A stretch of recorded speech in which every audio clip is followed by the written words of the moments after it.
Assalamualaikum warahmatullahi wabarakatuh. Kembali lagi aku akan membacakan ringkasan Nurul Yakin sejarah Nabi Muhammad SAW juz kedua di pasal keempat tahun kedua Hijrah dengan judul beberapa peperangan tahun ini dan perang Qainuqa.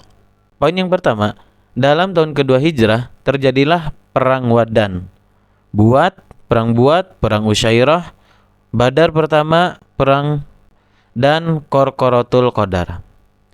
Tetapi kesemuanya itu tiada sampai terjadi pertempuran. Dalam tahun itu pula terjadilah perang Badar besar, Qainuqa dan Sawik. Ini ada catatan dari poin yang pertama ini.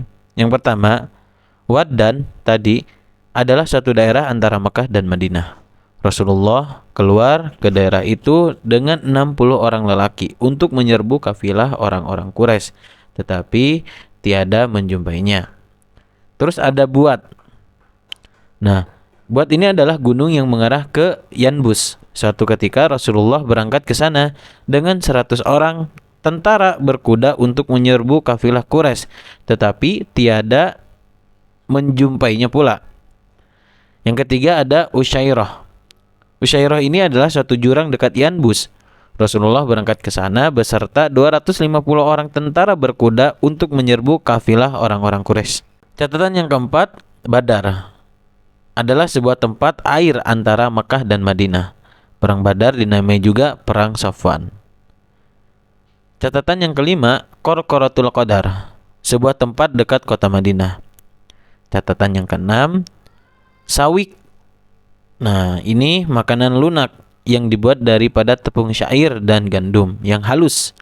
Satu ketika Rasulullah keluar bersama sahabatnya dengan jumlah 200 orang tentara berkuda.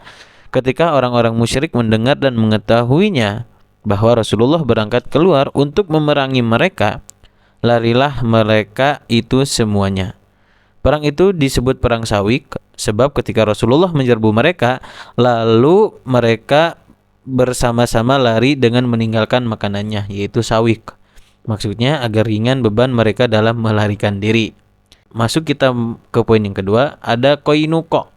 Nah, ialah kabilah kaum Yahudi Madinah yang menampakkan permusuhan kepada orang-orang Islam dan mengkhianati perjanjian yang telah diperbuat bersama Rasulullah SAW. Ini Qainuqa, ini ada catatan, ya. Rasulullah SAW memerangi Bani Qainuqa setelah perang Badar besar karena mereka mengkhianati perjanjian dengan orang Islam. Lagi pula mereka sengaja melanggar kehormatan pemimpin orang-orang Ansor.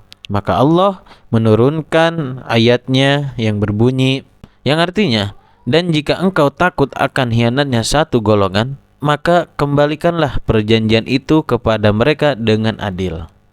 Sesungguhnya Allah tiada senang pada orang-orang yang hianat.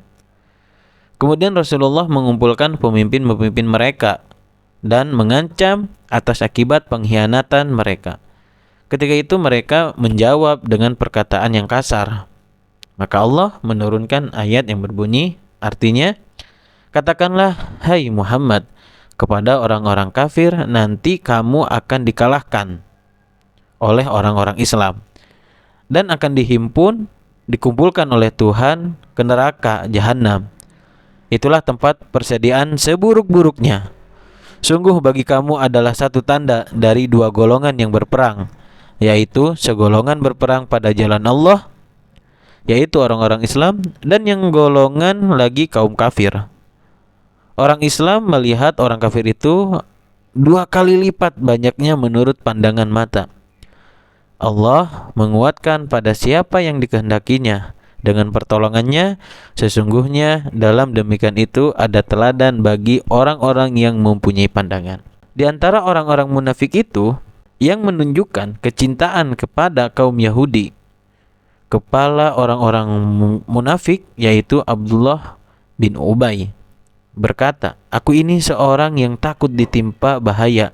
Maka Allah menurunkan ayat yang berbunyi, artinya, hai orang-orang yang beriman, janganlah kamu angkat orang Yahudi dan orang Nasrani itu menjadi pemimpin sebagian mereka menjadi pemimpin oleh yang lain. Barang siapa dari kamu yang mengangkat mereka itu sebagai pemimpin, orang itu tergolong dari mereka itu, juga Allah tiada akan memberikan petunjuk kepada orang-orang yang aniaya atau dolim. Maka engkau akan melihat orang-orang yang dalam hatinya ada penyakit atau yang kurang iman. Amat lekas sekali pergi kepada mereka sambil berkata, kami takut kalau ditimpa bahaya. Mudah-mudahan Allah mendatangkan kemenangan atau pertolongan kepada mereka daripadanya, supaya mereka menyesal atas apa-apa yang disembunyikan dalam hatinya.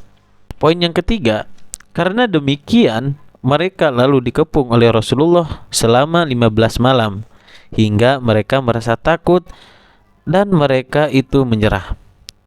Poin yang keempat, maka mintalah mereka itu kepada Rasulullah agar supaya beliau suka meninggalkan mereka dengan mengambil harta bendanya. Permintaan itu diterima oleh Rasulullah Shallallahu Alaihi Wasallam. Sedang mereka bersama-sama keluarganya diusir dari Madinah, orang-orang Islam sama mengambil harta mereka dan benteng-benteng mereka. Sebelum sampai setahun, matilah mereka itu semua. Itu pasal keempat dengan judul beberapa peperangan tahun ini dan Perang Kainuko. Kalau ada masukan untuk konten ini, silakan diberi komentar saja di samping itu. Terima kasih. Wassalamualaikum warahmatullahi wabarakatuh.